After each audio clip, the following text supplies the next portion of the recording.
Filhos da pauta, FDP, filhos da pauta. Falando em FDP, temos o nosso FDP VIP de hoje, e o nosso FDP VIP de hoje vai contar muitas histórias. É uma pena que ele não esteja presencialmente aqui, porque se tivesse, a gente ia fazer um som, hein, professor? E eu ia trazer a FD Band para tocar, e aí a gente ia fazer um som aqui, ia ser muito legal, não ia ter nem programa, a gente ia ficar fazendo só som. Mas como você tá aí, não tem problema, na próxima... presencialmente a gente faz um barulho aqui. Ney Franco, seja muito bem-vindo, que bom conversar com você de novo. Grande Bob Faria, prazer falar com você, Guilherme, Domênico, os ouvintes da 98, obrigado pelo convite para participar desse programa de grande audiência em Minas, né? E eu estou à disposição para a gente falar aí de futebol, né? Hoje é um dia pós-final de Copa do Brasil, muita coisa para acontecer também dentro de Campeonato Brasileiro, e é um tema gostoso, futebol, assim como a música também, né, Bob? Você já pode fazer um programa especial de música, porque é sua área, né, cara? Vamos fazer. Aqui nos primeiros programas, os 2 primeiros meses, a gente tinha aqui a apresentação da nossa banda, né, a FD Band. Aí depois a gente precisou acertar, estamos acertando os detalhes técnicos, a FD Band não acabou, viu, galera? Daqui a pouquinho a gente volta num formato diferente, vai ser muito legal. Domênico Bering, faça as honras. Boa noite, Ney. Tudo bem? Boa noite, Domênico. Prazer falar com você. Prazer é todo nosso. Agora, Ney também é um FDP VIP. Ney, em 2006 o Atlético disputava a Série B do Campeonato Brasileiro e de 2005 para 2006, né, o Ziza era diretor de futebol e o Ziza queria te contratar para o Atlético em 2006, se não me engano. Ele chegou a fazer um convite, ele chegou a conversar com você, você esteve próximo de acertar com o Atlético naquela ocasião? Chegou sim, Domênico. Eu encontrei com o Ziza no Rio de Janeiro, né?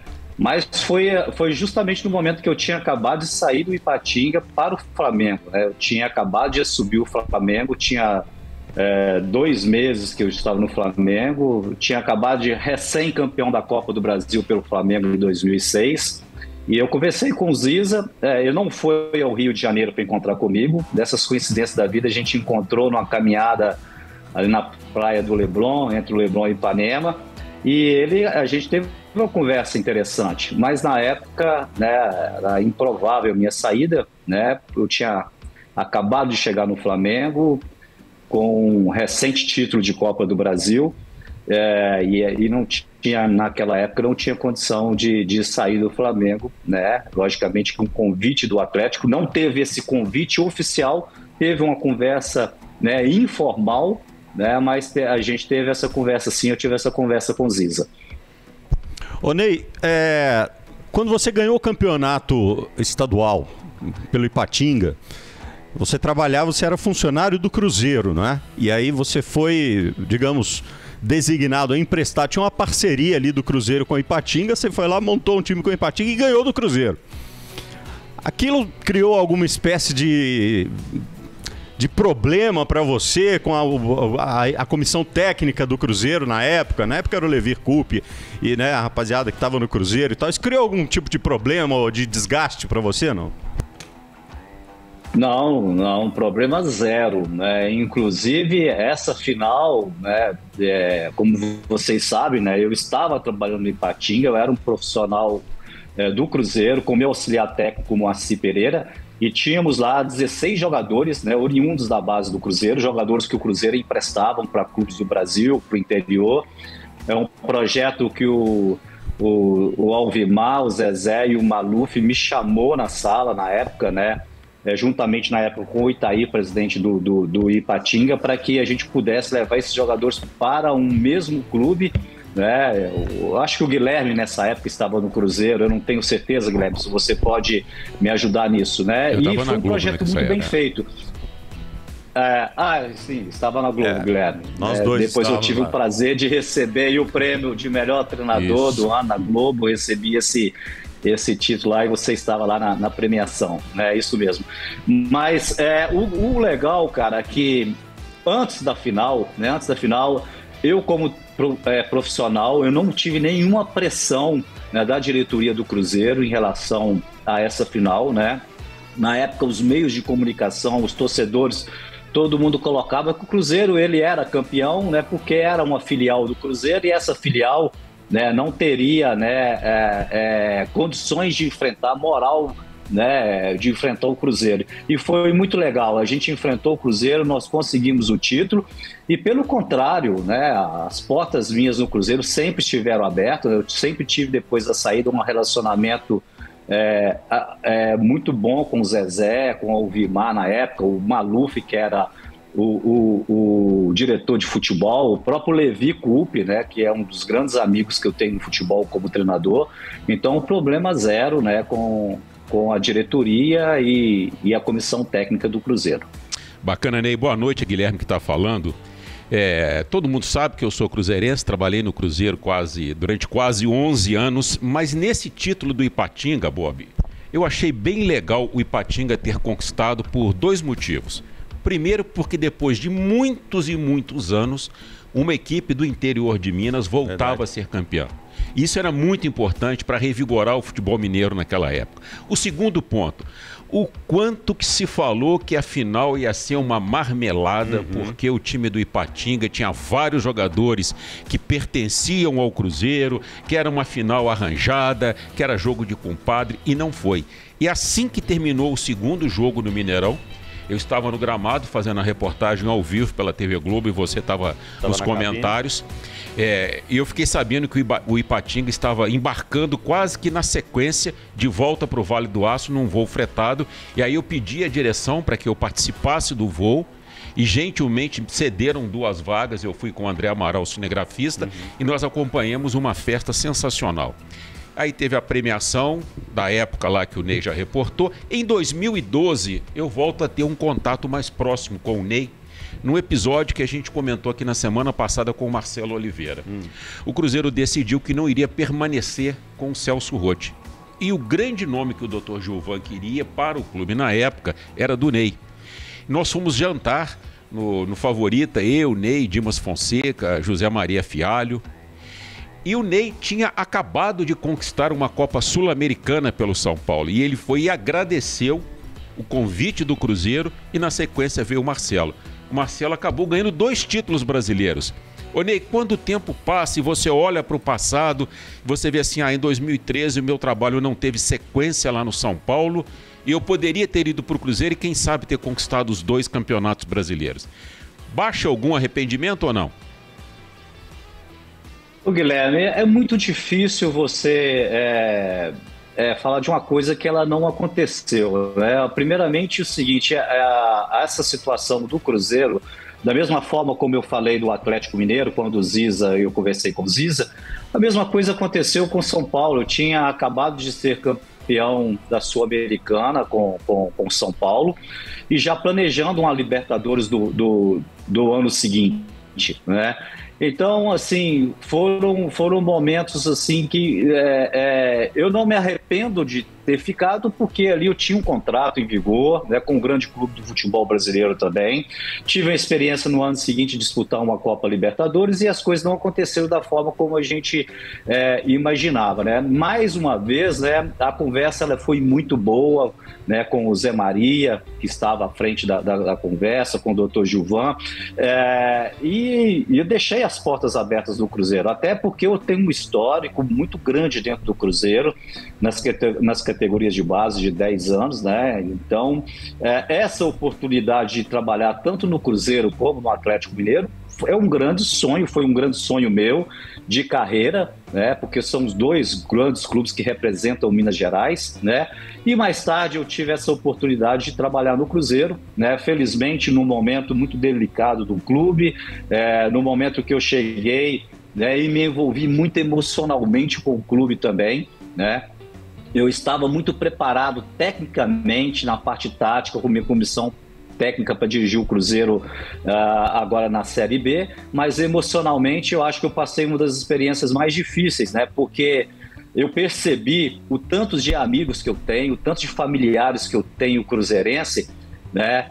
E o próprio pessoas dentro do Cruzeiro que estavam lá desde a época que eu trabalhei e o tanto que isso pesou no meu lado emocional, né, de como treinar o Cruzeiro naquele momento tão delicado, né, e acabou não dando certo. Então, na realidade, esse grande sonho de dirigir o Cruzeiro, ele aconteceu, mas felizmente a gente aí não conseguiu fazer um trabalho satisfatório, que era o grande sonho de retornar à Série A do Campeonato Brasileiro.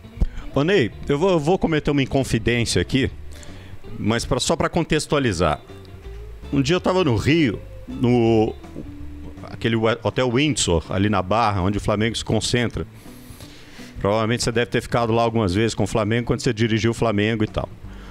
O Mano Menezes tinha acabado de ser contratado para o Flamengo. Aí eu tô lá tomando café, o Mano, que é um cara muito legal, gosto muito dele, meu amigo e tal. Ele já estava lá há algum tempo, aí eu batendo papo, perguntei para ele, falei assim, escuta, você alugou apartamento aqui, já sabe onde você vai morar aqui no Rio? Ele falou assim, não, eu vou ficar aqui no hotel, porque é o seguinte, no Flamengo a gente nunca sabe se no dia seguinte você vai ser treinador. Então eu fico no hotel mesmo, que se tiver que ir embora a mala já está pronta.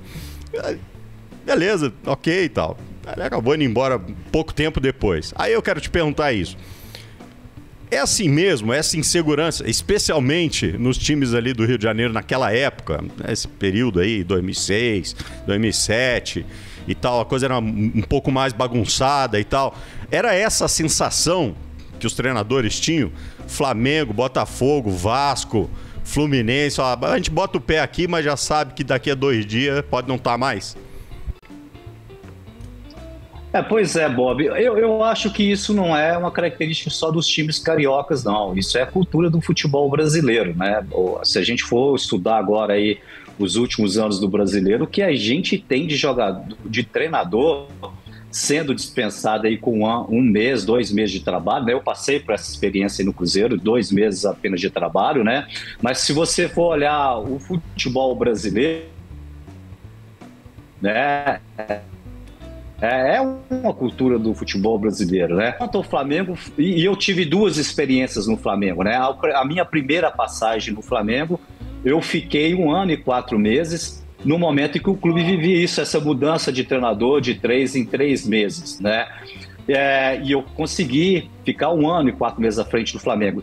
Já em 2014, eu voltei no Flamengo e dirigi o Flamengo apenas por 7 jogos, né? Então, como que você vê, né? Eu tive 2 experiências no clube, uma experiência muito positiva, né? Lá em 2007, de 2006, 2007. 2014 ela já foi negativa, entrei nesse roteiro que o Mano imaginava aí, né? De uma dispensa. Mas, na realidade, o futebol brasileiro, nós treinadores, nós vivemos de resultados muito imediatos, né?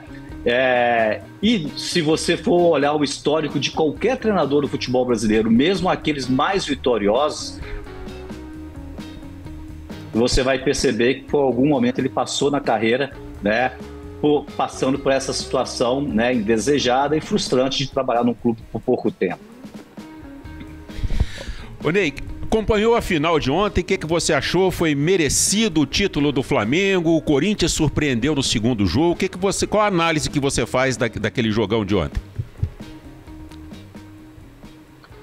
Olha, Guilherme, para mim não surpreendeu. Eu desde o início, né, quando se manteve esse confronto, inclusive na semana passada, eu dei muitas entrevistas, né, para a imprensa do Rio e aqui de São Paulo, porque eu fiz parte, né, desse tetracampeonato do Flamengo. Em 2006 a gente foi campeão da Copa do Brasil e estava lá, então eu fui solicitado por algumas entrevistas, principalmente da mídia do Rio, e eu sempre coloquei que seria uma final de 2 equipes de camisa muito forte, e nesse momento não tem favoritismo, né? E eu achei que essa final, o Corinthians, ele chegou com a sua equipe mais inteira, né? Eu vi em loco o primeiro jogo no Itaquerão, eu fui no estádio.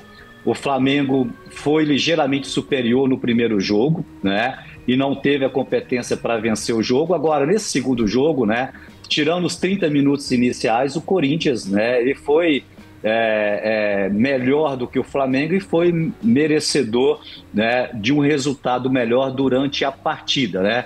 E acho que o Corinthians chegou melhor porque alguns jogadores, né, de qualidade foram recuperados para essa final. E o Flamengo, ao contrário, né? E eu queria voltar na questão dessa posição, né, que a maioria das pessoas criticam, mas que é muito fundamental no futebol, que é a posição de volante, né? O Flamengo, ele sentiu muito nesse segundo jogo, né, a falta do seu volante, né, que tomou o terceiro cartão no último jogo e entrou com o Vidal. Embora o Vidal seja um jogador experiente, mas o Vidal, na hora que deu 40, 45 minutos do primeiro tempo, ele já estava desgastado fisicamente e o Thiago foi muito sobrecarregado, né? Então eu acho que esse detalhe foi determinante para que o Corinthians ganhasse o setor do meio de campo, né? Porque o Flamengo, ele joga praticamente com 2 atacantes e 2 meias muito ofensivo, e você tem que ter 2 volantes ali jogando atrás desses 4 homens, né? Desse quarteto ofensivo, 2 homens com muita qualidade, não só técnica, né, e a parte tática, mas também bem fisicamente. Então acho que o Thiago ontem ele foi sobrecarregado, né? E na substituição, a gente está com uma conexão meio variando aí, né? Daqui a pouquinho a conexão vai ser retomada e aí o Vini vai avisar pra gente quando o Ney estiver de volta. Vamos dar uma acertada nessa conexão aí. Daqui a pouco tem 5G, tem que botar o 5G da Claro lá pra dar tudo certo. O Bob, o Guilherme tava falando aqui que foi jantar com o Ney no Favorita. Pra quem não sabe, um restaurante em Belo Horizonte, que até fechou ali no bairro de Lourdes. Era bom. E assim, um jornalista que quisesse saber notícias de Atlético e Cruzeiro tinha que frequentar o Favorita. Conversar com os garçons, conversar com a turma que circulava ali. Porque era muito engraçado e muito legal, porque normalmente ficava assim, uma mesa do Atlético, uma mesa do Cruzeiro. E aí, quando na época de Zezé Perrella e Alexandre Calil, que muitos se enganam, né? Quem acha que foram inimigos, eles viviam as turras no microfone, mas encontravam lá, cara, um sentava na mesa do outro e você rolava de rir com as piadas que um fazia em relação ao time do outro. Era muito bacana aquele ambiente ali, ó, chegou fulano do Cruzeiro, ó, entrou fulano do Atlético. E ali, né, Guilherme, muita coisa era tratada, né, cara? Os garçons ali sabiam tudo, absolutamente tudo que você passava em Atlético e Cruzeiro. Tínhamos bons informantes, tínhamos bons informantes. E o Mano Menezes, quando veio treinar o Cruzeiro, morava em frente ao Favorita. Então era frequentador também assíduo. Todo mundo ia lá. E aí o que o Mano conseguia de informação... que entregava, o Ney tá de volta, que entregavam pro Mano de bandeja lá, quem tava na noite, o que o pessoal do adversário comentou. Ali era muito bom. Depois eu conto, depois eu tenho uma história. Depois do 7-1, nós fomos lá pro Favorita. Né? Tem uma foto, depois eu vou botar pra vocês. Aí eu conto esse caso depois, que é um caso muito legal. Mas antes da gente voltar a falar com o Ney, que a conexão dele tá de volta, quero falar da nova camisa do Galo, né? Que vazou, realmente ficou diferente de tudo que a massa imaginava. Dourada, com galo estampado no peito.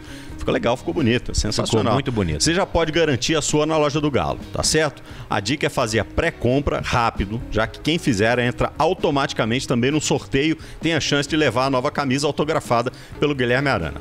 Vai perder essa chance não. Corre, aproveita, porque essa promoção é só para quem fizer a compra na pré-venda. Nas lojas do Galo Lourdes, BH Shopping, Shopping Cidade, Só Marcas, Labareda, BH Outlet, Arena MRV, Itaú Power Shopping, Loja do Galo, a sua loja. Tá de volta, professor? Sua conexão tinha dado uma variada aí, mas você tá de volta com a gente. Quer concluir então a sua análise aí do jogo de ontem, por favor? Eu não sei até onde vocês ouviram, mas eu acho que o diferencial, para resumir, né, o grande diferencial do jogo ontem foi a questão dos volantes, né?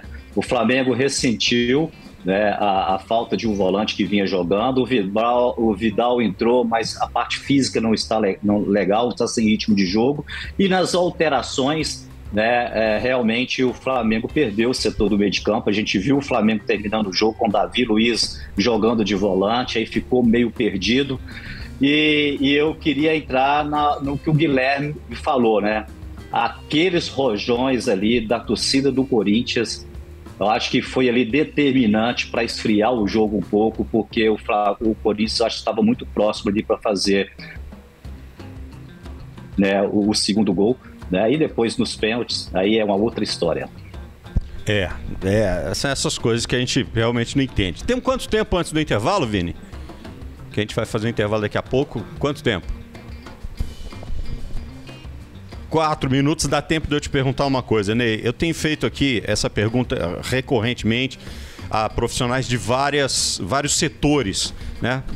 Para jogadores, para treinadores, para gente da fisiologia, para gente, né, do departamento médico e tal. E eu quero, porque eu tenho uma teoria a esse respeito, de que o calendário do futebol brasileiro compromete a qualidade dos jogos que a gente tem no Brasil. Porque ele piora a performance dos jogadores. Os jogadores, tecnicamente, continuam sendo bons, mas fisicamente eles se desgastam tanto que não conseguem entregar um bom espetáculo por causa do calendário. Você acha que isso procede? Qual a sua opinião? Bob, eu corroboro com a sua opinião, e isso é visível, né? Nós temos muitas competições e a gente já inicia a competição, principalmente esses clubes grandes que têm Libertadores, né, ou Sul-Americana, juntamente com o campeonato estadual, e logo depois já começa um campeonato brasileiro. Primeiramente, em alguns momentos você não tem, né, uma pré-temporada ideal, né, e você já começa no jogo. Quando você chega no mês de setembro, mês de outubro, todos os clubes, né, você pode passar por qualquer clube do futebol brasileiro. O índice de lesão, principalmente lesão muscular, ele é muito grande, é muito alto. E em alguns momentos você acaba perdendo alguns clubes que investem alto, né, nas contratações. Você perde 1 ou 2 peças e está fadado, de repente, ao insucesso. Agora, são competições que clube nenhum quer abrir mão, né? Você vê um Flamengo hoje, teve até um certo momento com possibilidade real de estar lutando pelo brasileiro e disputando jogos decisivos de Libertadores, jogos decisivos também de Copa do Brasil, que hoje é a competição, além de se transformar na queridinha do Brasil, né? Principalmente pelo poder econômico da Copa do Brasil. Hoje tem clubes que acabam abandonando um campeonato brasileiro para viver uma Copa do Brasil, porque sabe que em alguns momentos você não tem uma capacidade física de levar aí 2, 3 competições, principalmente no final de temporada, né? Então eu acho que a sua colocação ela é pertinente e é uma realidade. Nós que estamos no meio do futebol, somos treinadores e fazemos parte de comissão técnica, o mês de outubro e novembro, né, principalmente quando você está em 2 competições, requer muito cuidado, muito estudo, e realmente em alguns momentos a gente vê algumas reclamações de torcedor, né, ou algum pessoal da imprensa colocando que o treinador está mudando muito a equipe, mas em alguns momentos isso é necessário, porque senão você perde jogador aí por lesão, principalmente por lesões musculares. Aí, ó, tá vendo? Toma aqui. Olha aqui. Desculpa, porque eu tô participando da live, tô com o meu celular, e o celular tocou, eu tinha esquecido de colocar no modo avião, então eu peço desculpa aí. Imagina, vocês, os ouvintes, telespectadores.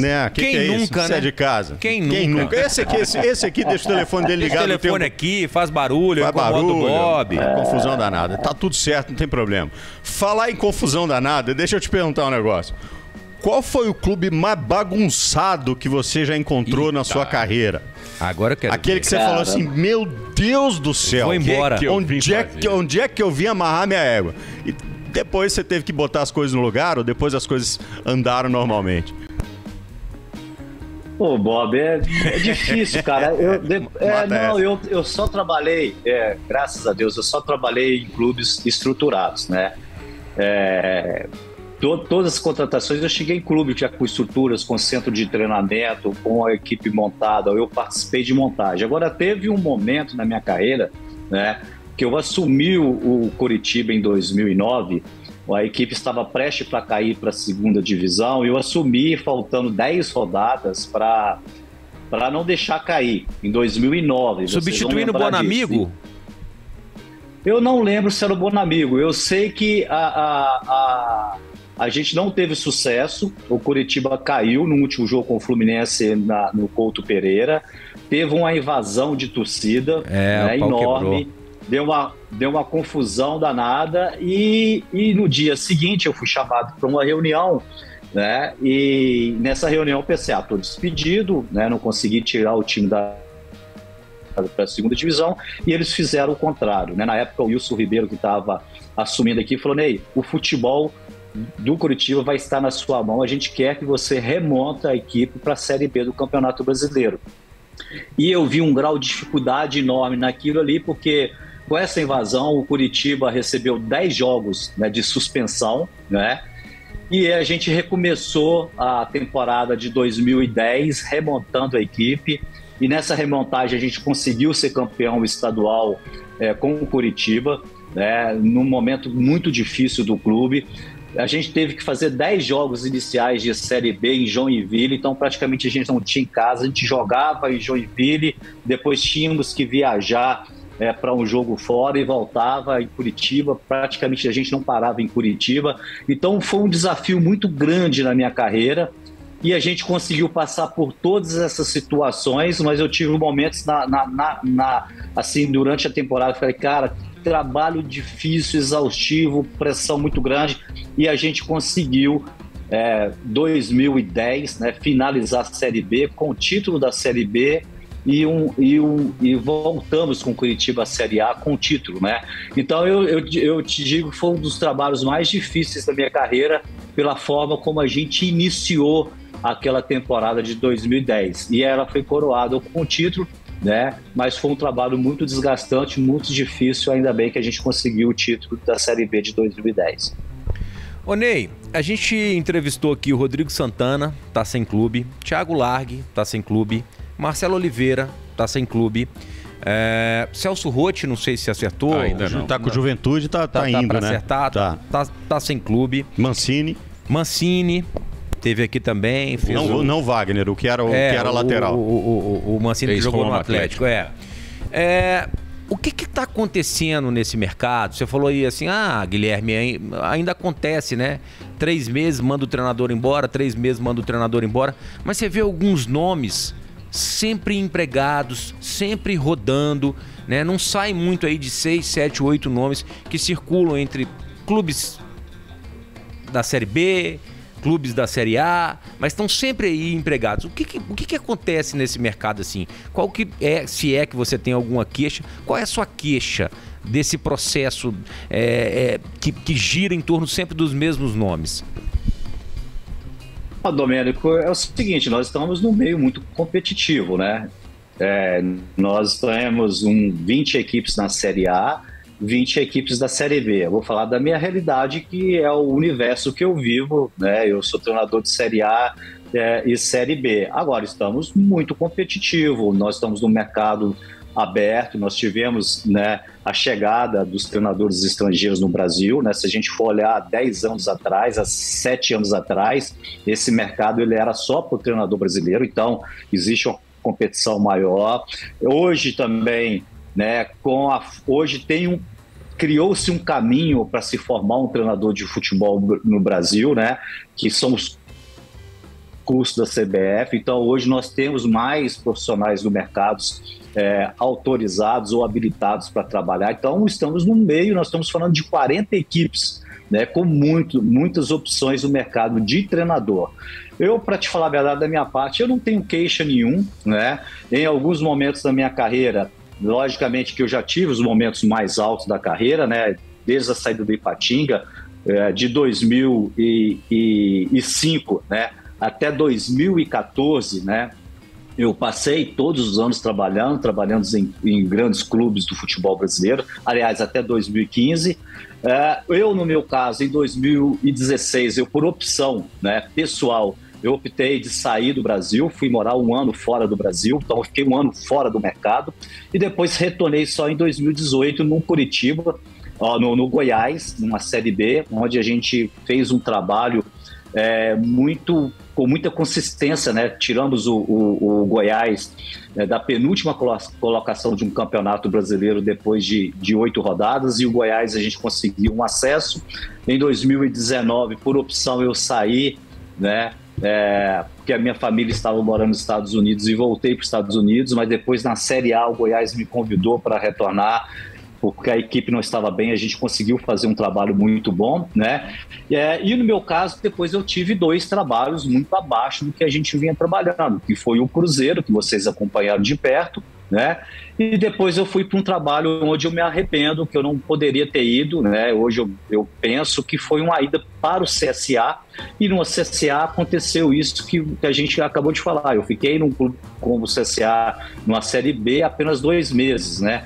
Então isso desvaloriza em alguns momentos, né? Por mais que você tenha uma carreira com sucesso, né? A gente tem que lutar de novo para o mercado. E esse ano eu optei mais uma vez dar uma segurada, porque a minha família voltou dos Estados Unidos e nós estamos morando em São Paulo, numa readaptação da minha família no Brasil, dos meus filhos no Brasil. Então eu achei interessante ficar esse ano parado, mas já com o projeto do ano que vem de retornar no mercado. Então eu não tenho queixa nenhum do mercado, né? Mas a gente sabe que está mais competitivo, né? A gente tem vários treinadores, muitos treinadores com muita qualidade, com muita capacidade técnica aí parado no mercado, né? Mas o mercado realmente ele está mais competitivo hoje.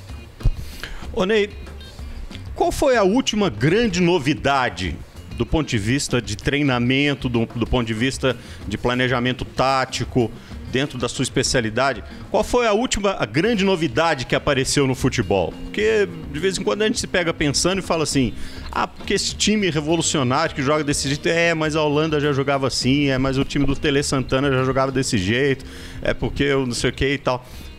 Qual foi a última grande evolução no futebol do ponto de vista tático, na sua opinião? Bob, eu acho que no futebol brasileiro é muito claro pra gente. Teve uma evolução muito grande nos 10 últimos anos, né? Se você for olhar o futebol brasileiro, né? Lá, por exemplo, em 2006 eu fui campeão da Copa do Brasil com o Flamengo, né? A forma de jogar era diferente. Os clubes brasileiros, os times brasileiros jogavam muito espaçados, né? Você tinha você atacava, pedia a posse de bola, o adversário fazia um contra-ataque em cima da sua linha de 4, os 2 volantes apenas, né? Mas a gente percebeu uma evolução muito grande hoje nessa compactação das linhas jogando próximo, uma definição, né? Hoje a gente tem uma definição mais segura no momento de fazer uma marcação alta, pegar o adversário em cima, com os zagueiros dentro do campo do adversário, quando baixa essa linha com esses atacantes lá participando da marcação também, e em alguns momentos a gente percebe que essa evolução no futebol brasileiro, dessas linhas compactas, né, foi o grande salto que o futebol brasileiro teve aí nos últimos anos, que as equipes do futebol brasileiro evoluiu, né? Então, não é nem um posicionamento dos jogadores, que é um sistema de jogar no 4-4-2, 4-3-3, 3-5-2. Isso é um ciclo, isso varia, isso depende da qualidade do jogador. Mas eu acho que o grande momento que a gente vive hoje, eu como treinador, que eu percebo, realmente que nós aprendemos a jogarmos, né, com essas equipes mais compactas. Hoje fica mais difícil para um adversário de posse de bola entrar dentro de uma defesa. Os sistemas defensivos estão mais fortes, né? Com a evolução também desse posicionamento e da parte física. E hoje é tudo compacto. Você ataca com mais jogadores, né? A parte ofensiva também. Você vê o seu ataque chegando ali com 4, 5 jogadores na área adversária, e ao mesmo tempo, como perde a posse de bola, você define a marcação dentro do campo do adversário, todo mundo participa, o adversário consegue sair, você consegue trazer essa marcação baixa. Então, eu acho que essa foi a grande evolução, principalmente do futebol brasileiro nos últimos anos. Ô Ney, ainda falando um pouco sobre a situação do mercado brasileiro de treinadores, eu queria te perguntar a respeito dessa, vamos dizer, quase que uma invasão de técnicos de Portugal, principalmente no Brasil. A gente está vendo aí, a Copa do Brasil acabou de ser vencida por um treinador brasileiro. O Campeonato Brasileiro caminha para ser conquistado por um técnico português, o técnico do Palmeiras. Em compensação, a Libertadores, com certeza, vai ser conquistada por um técnico brasileiro. A gente vai ter o Dorival contra o Filipão. A chegada dos portugueses, o que você acha? Está acontecendo uma supervalorização desses profissionais ou ela está sendo benéfica para uma reciclagem do futebol nacional? Ô Guilherme, primeiramente em relação ao mercado, eu sou favorável ao mercado aberto, né? Então eu acho que a gente não tem essa de resguardar o mercado, então tem que ser aberto. Eu acho que treinador, independente da nacionalidade, se é brasileiro, português ou uruguaio, como o treinador do Cruzeiro fez um espetacular trabalho do Cruzeiro esse ano, né? Então, eu acho que a gente tem que avaliar a qualidade. Nós tivemos inúmeros treinadores estrangeiros aqui, né? Mas a gente conta no dedo aí, né? Talvez de uma mão, realmente os treinadores que deram certo. Já falei do treinador do Cruzeiro, do treinador do Fortaleza, que faz um trabalho excepcional. A gente teve o Jesus em 2019 no Flamengo, e o Abel fazendo um trabalho muito bom no Palmeiras, né? Então a gente teve esses 4 treinadores realmente. Agora, a gente também, eu não vou, né, até poética ficar falando nomes, a gente teve uma sequência de treinadores no futebol brasileiro. Aí eu queria pegar um clube, o Internacional. O Internacional vinha apostando anos e anos em treinador estrangeiro, e você vai pegar os últimos resultados do Internacional, os resultados bons. Ele foi feito com o Odair, ele foi feito com Abel Braga, e esse ano, né, quando todo mundo já colocava o Internacional como um candidatíssimo de trabalhar na tabela para baixo, pega o Mano Menezes, que está em segundo colocado no Campeonato Brasileiro, né, e talvez, assim como o Dorival, se tivesse pegado um pouco antes, estaríamos, né, esses 2 clubes, acho, tanto o Internacional como o Flamengo, né? Estou citando esses 2 clubes que foram treinadores brasileiros que substituíram treinadores estrangeiros e que deram um salto de qualidade, né? Então, ano passado a gente teve o Atlético Mineiro campeão brasileiro com o treinador brasileiro, e inverteu, né, com o Cuca, e o Palmeiras foi campeão com o treinador estrangeiro. Então, eu acho que a gente tem que avaliar a qualidade, a capacidade sempre, né? Então, eu acho que hoje o Palmeiras está com um bom treinador, né? O Cruzeiro está com um bom treinador estrangeiro, o Fortaleza está com um bom treinador estrangeiro, como hoje o Flamengo está com um ótimo treinador brasileiro, o Internacional, o Filipão lá no Atlético Paranaense, o Cuca no Atlético Mineiro, né? O Cuca não está tendo bons resultados como teve no ano passado, mas a gente sabe que é um baita de um treinador, um baita de um profissional, né? Pena que o futebol brasileiro ele cobra muito resultado imediato, mas com certeza se o Cuca começasse uma temporada no Atlético Mineiro no ano que vem, a possibilidade de sucesso do Atlético seria muito grande. Tomara que ele fique, eu torço para que ele fique, e torço ainda para que o Tite, né, com a seleção brasileira,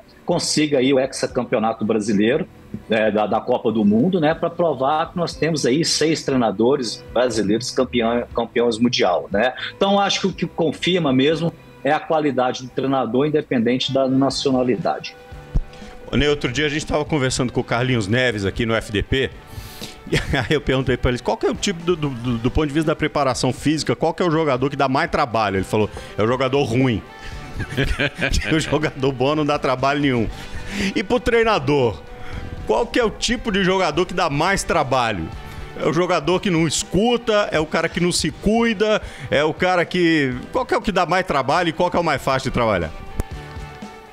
Bob, eu acho que pro treinador, cara, é aquele jogador que não entende onde ele está, né? Hoje, infelizmente, né, o mercado do futebol brasileiro, hoje o jogador, ele joga, né, em alguns momentos ele coloca a parte individual acima, né, da parte coletiva. E hoje a maioria dos jogadores eles usam os clubes brasileiros como um trampolim para jogar em outros clubes, né, principalmente no clube europeu, com exceção desses jogadores que estavam lá fora, experientes, que retornam para o Brasil, né? Então eu acho que a grande dificuldade hoje é você, dentro do elenco, conseguir desenvolver um ambiente onde você coloque o clube, a parte coletiva na frente.